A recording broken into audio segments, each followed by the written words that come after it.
अभी चर्चा लगातार है कि फिर एनडीए गठबंधन में आएंगे।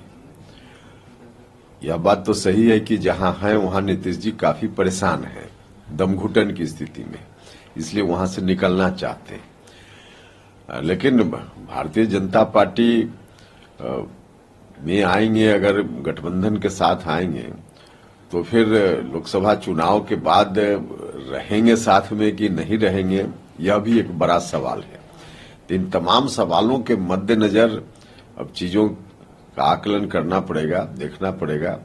लेकिन जब तक पूर्ण रूप से घोषणा की बात नहीं होती है तब तक इसको मान ही लेना कि ऐसा हो ही गया या हो ही जाएगा, ऐसा कैसे कहना संभव है। दिल्ली में बीजेपी ने भी बैठक बुलाई है, अपने सहयोगियों को भी बुलाया जा रहा है। चिराग पासवान ने कहा कि अमित शाह मुझे बुलाए हैं कि जो भी होना होगा 1-2 दिन में हो जाएगा।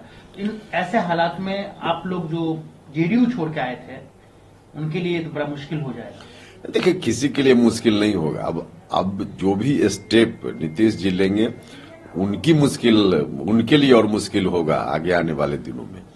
वो चाहे इधर रहे उधर रहे, बाकी हम लोग के लिए क्या मुश्किल है, हम लोग के लिए कोई मुश्किल नहीं। आपको नहीं लगता है कि इससे कहीं ना कहीं बिहार की जनता में वो एनडीए का वोटर हो या महागठबंधन का हो, नीतीश जी के लिए बड़ा अनकंफर्टेबल सिचुएशन होते जा रहा है। लोग उनके इमेज को लेकर सवाल खड़े कर रहे हैं कि हर 1 साल के बाद जो उनका दोस्त होता है वही उनका दुश्मन बन जाता है। इसलिए कह रहे हैं ना कि अब ऐसी परिस्थिति में लोकसभा चुनाव के बाद उनके एमपी एनडीए गठबंधन में यदि आते हैं तो उनके एमपी जो जीत कर आएंगे, फिर नीतीश कुमार जी कहां लेकर चले जाएंगे, इस बात की क्या गारंटी है।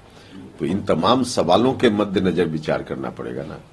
आप लोग क्या चाहते हैं सर, क्योंकि आप एनडीए के सहयोगी है, वो तो आप बनेंगे या बनने वाले हैं, लेकिन आप तो सहयोगी, आप क्या कहना चाहेंगे। नहीं, देखिए, हम ने पहले ही कहा है कि भारतीय जनता पार्टी एनडीए गठबंधन में सबसे बड़ी पार्टी है, तो डिसीजन उनको लेना है।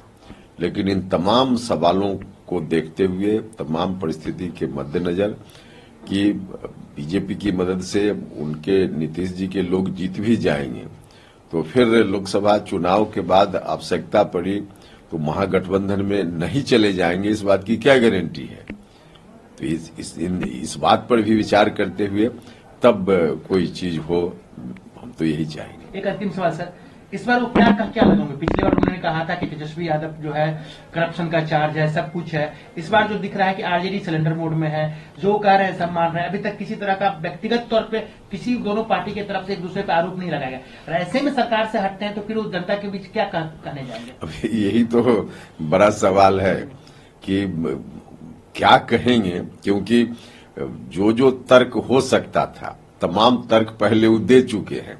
अब इस बार वहां से हटेंगे तो क्या तर्क देंगे। मुझको लगता है कि कुतर्क भले कुछ दे देंगे, तर्क तो कुछ हो ही नहीं सकता है। ये इनकी अंतिम पॉलिटिकल उलटफेर की पारी है, आप मानते हैं। देखिए, अब तो उलटफेर करें ना करें, अब आगे उनके लिए, उनकी पार्टी के लिए सरवाइव करना ही मुश्किल सा है। तो इसलिए अब कहाँ कोई फिर अभी करेंगे फिर बाद में करेंगे, इसका कोई मामला नहीं है। अब इनके सर्वाइवल पर ही प्रश्न चिन्ह है, जितना दिन और इनकी पार्टी चल रही है।